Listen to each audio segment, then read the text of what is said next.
नमस्कार दोस्तों। एक समय की बात है।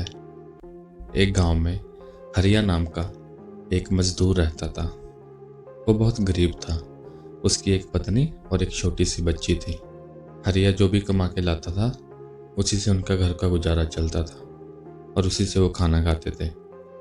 एक बार हरिया को गांव में कोई भी काम नहीं मिल रहा था। वो जहां भी जाता जाके काम मांगता, लेकिन सब लोग यही कह रहे थे कि उनके पास अभी के लिए तो कोई काम नहीं है। हरिया बहुत निराश था। जब वो घर आता है तो उसकी पत्नी कहती है, कोई काम मिला? तो वो कहता है कि नहीं, जिसके पास भी जा रहा हूँ सब लोग यही कह रहे हैं कि अभी तो कोई काम नहीं है। लगता है जब कटाई का समय आएगा तभी मुझे काम मिलेगा। तब तक काम मिलना बहुत ही मुश्किल है। पता नहीं क्या होगा। उसकी पत्नी कहती है, कोई बात नहीं, भगवान पे भरोसा रखो, सब ठीक हो जाएगा। इतने में हरिया की पत्नी कहती है, ठीक है, मैं खाना बनाती हूँ, लेकिन खाना सिर्फ आज रात के लिए ही है, कल के लिए कोई खाना नहीं है। फिर हरिया की पत्नी खाना बनाती है और फिर हरिया से कहती है, आ जाओ सब लोग, खाना खा लो वरना ठंडा हो जाएगा। हरिया और उसकी बेटी दोनों पहले खाना खा लेते हैं। हरिया की पत्नी कहती है, तुम लोग खाओ, मैं थोड़ी देर बाद में खाऊंगी। जैसे ही हरिया और उसकी बेटी खाना खत्म करते हैं और हरिया की पत्नी खाना खाने लगती है, इतने में उनके दरवाजे पे एक साधु आ जाते हैं। वो आके बोलते हैं कि घर में कुछ खाने के लिए है तो मुझे दो, मैं बहुत ही भूखा हूँ। हरिया और उसकी पत्नी बाहर आते हैं। हरिया साधु को कहता है कि महाराज, हमारे पास तो खाने के लिए कुछ नहीं है, थोड़ा सा खाना था, वो हमने अभी अभी खाया है, अब तो हमारे पास कुछ भी नहीं है। साधु थोड़े निराश हो जाते हैं, लेकिन हरिया की पत्नी कहती है, रुकिए रुकिए महाराज, मेरे हिस्से का खाना अभी बचा हुआ है, मैं आपको वही ला के देती हूँ। मेरे घर से कोई भी साधु भूखा नहीं जाएगा। ये कह के हरिया की पत्नी अंदर जाती है और अपने हिस्से के चावल और खिचड़ी लाकर साधु को दे देती है। साधु वो खाना खाते हैं और बहुत खुश हो जाते हैं। वो इतने प्रसन्न होते हैं कि वो एक जादुई अंगूठी निकालते हैं और हरिया को देते हैं और कहते हैं, तुम इस अंगूठी को संभाल के रखना, ये एक जादुई अंगूठी है, तुम इससे जो भी मांगोगे ये वही तुम्हें देगी, लेकिन याद रहे इस अंगूठी को तुम रात में नहीं पहनोगे। रात में इस अंगूठी की शक्ति बहुत ही बढ़ जाती है, तुम्हारा हाथ इसको सहन नहीं कर पाएगा, इसलिए रात के समय इसको उतार के रख देना। हरिया कहता है, जैसी आपकी आज्ञा महाराज। यह कह के वो साधु वहां से चले जाते हैं। उसके बाद हरिया और उसकी पत्नी आपस में बातें कर रहे होते हैं कि ये अंगूठी जादुई है तो इससे हमें कुछ मांग के देखना चाहिए। हरिया कहता है, बताओ क्या मांगू? हरिया की पत्नी कहती है, बहुत दिन हो गए मैंने छोले पूरी नहीं खाए। तो हरिया कहता है, ठीक है, हम अंगूठी से छोले पूरी की मांग करते हैं। हरिया कहता है, हे अंगूठी, हमें छोले पूरी खाने हैं। इतना कहते ही वहाँ पे एक थाली में छोले और पूरी आ जाते हैं।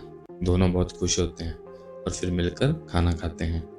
अगली सुबह हरिया की जो छोटी बच्ची होती है वो हरिया को कहती है कि पापा, आज हमारे गांव में बहुत बड़ा मेला लगने वाला है और मुझे वहाँ से गुड़िया चाहिए। पिछली बार भी आपने बोला था कि मैं अभी बहुत छोटी हूँ, जब अगली बार मेला लगेगा तब आप मुझे लेके दोगे, और अब तो मैं बड़ी हो गई हूँ, आज मुझे वहाँ मेले से गुड़िया लेके दो। हरिया कहता है, ठीक है, कोई बात नहीं, आज मैं तुम्हें गुड़िया जरूर लेके दूंगा। हरिया अंगूठी के पास जाता है और उससे बहुत सारे पैसे मांग लेता है।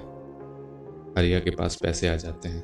फिर वो अपनी पत्नी और बच्ची को लेके मेले में चला जाता है। वहाँ पे जो कुछ भी उनका दिल करता है सब कुछ खरीद लेते हैं। वो अपनी बेटी को एक बहुत सुंदर सी गुड़िया खरीद के देता है। उसकी बच्ची खुश हो जाती है।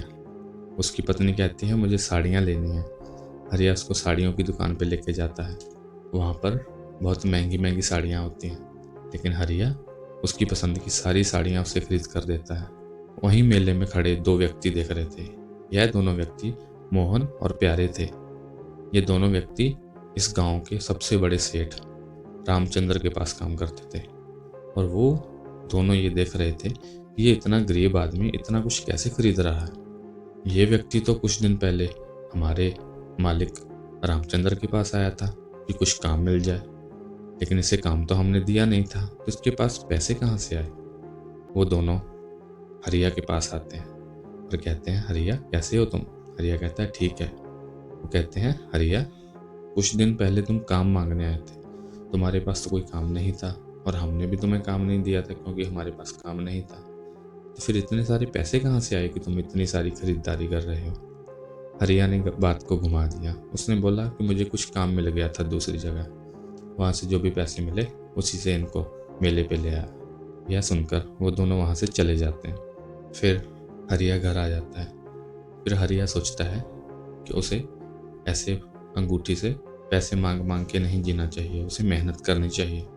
फिर वो अंगूठी से थोड़े और पैसे मांगता है और अपने गांव में एक कपड़ों की दुकान खोल लेता है, साड़ियों की दुकान खोल लेता है और उसका काम बहुत अच्छा चलने लगता है। धीरे धीरे ये बात पूरे गांव में फैल गई।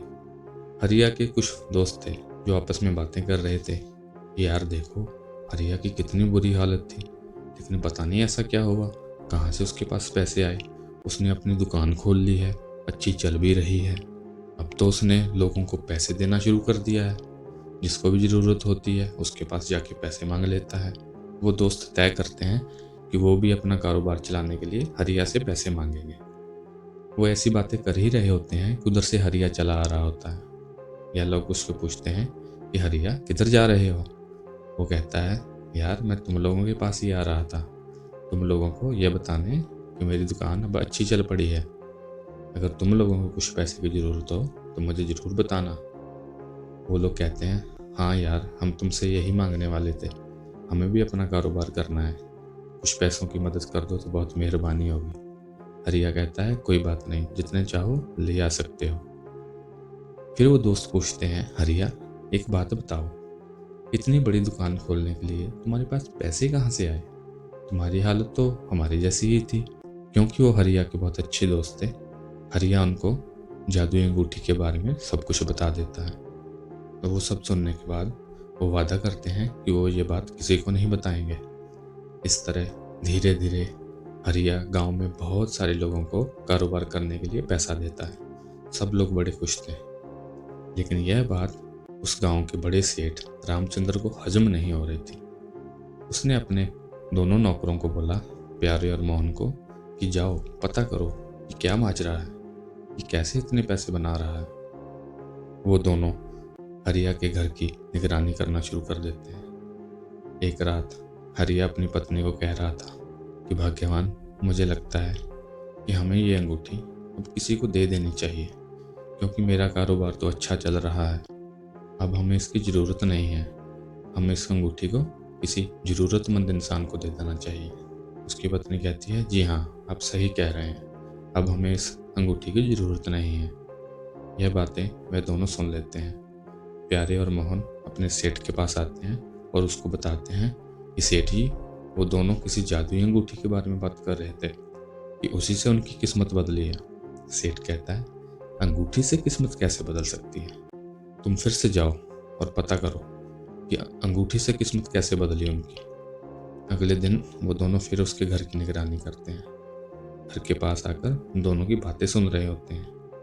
और उस रात हरिया की पत्नी कह रही थी कि मुझे एक गुलाबी रंग की साड़ी चाहिए। तो हरिया कहता है कि तुम्हारे पास तो काफ़ी गुलाबी रंग की साड़ियाँ हैं, दुकान पे भी काफ़ी गुलाबी रंग की साड़ियाँ हैं, तो तुम्हें फिर से क्यों चाहिए गुलाबी रंग की साड़ी। हरिया की पत्नी कहती है, नहीं नहीं, मुझे एक ऐसी साड़ी चाहिए जो मेरी दुकान पे भी ना हो और मेरे घर पे भी ना हो, सबसे अलग चाहिए, तो तुम अंगूठी से मांगो ना मेरे लिए एक गुलाबी रंग की साड़ी। हरिया कहता है, ठीक है। हरिया अंगूठी से गुलाबी रंग की साड़ी मांगता है और वहाँ पे एक साड़ी आ जाती है। यह देख के प्यारे और मोहन भागे भागे सेठ के पास चले जाते हैं और कहते हैं, सेठ जी, हमने ऐसे ऐसे देखा कि वो जो भी अंगूठी से मांगते हैं वो उनके सामने आ जाता है। सेठ कहता है, अच्छा तो ये बात है, वो जादुई अंगूठी ऐसे काम करती है। तो उसने कहा कि कुछ और बताओ उस अंगूठी के बारे में। मोहन और प्यारे कहते हैं कि सेठ जी, हरिया उस अंगूठी को रात के समय उतार के एक टेबल पे रख देता है। तो सेठ कहता है, वही सबसे अच्छा मौका है, मैं आज रात जाकर उस अंगूठी को चुरा लूँगा। सेठ ऐसा ही करता है। वो रात होते ही हरिया के घर में घुस जाता है।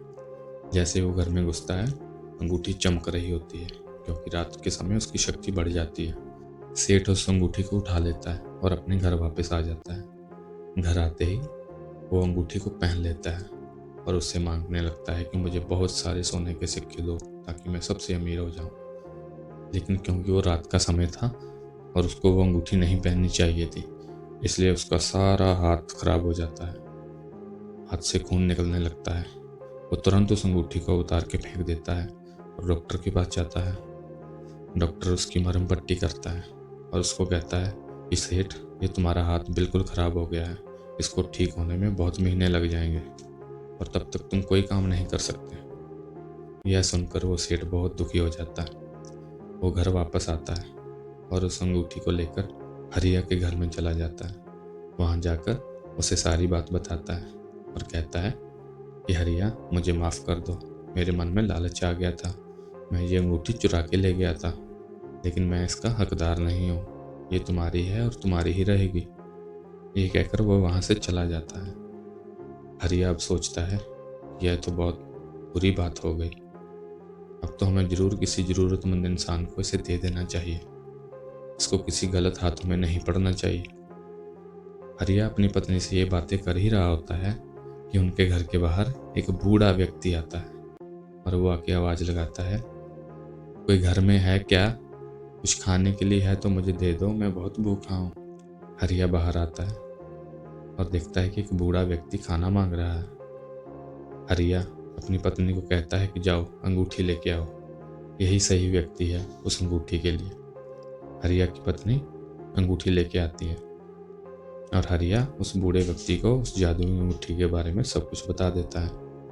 इस तरह वह बूढ़ा व्यक्ति उस अंगूठी को लेके वहाँ से चला जाता है।